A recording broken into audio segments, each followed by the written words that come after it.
Okay, some certificate is given to Mrs. Arcely Olareta. Ano guys?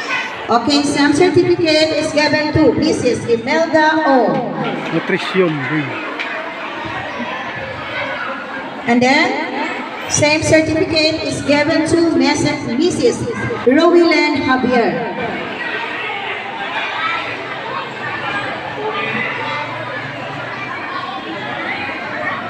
Pagkaan guys. Okay, some certificate is given to Mrs. Junaline Gupit.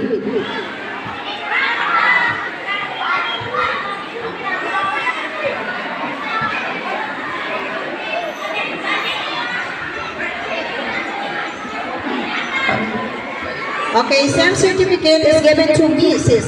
Mary Ann Caromba. Okay, some certificate is presented to Mrs. Madeline Botli.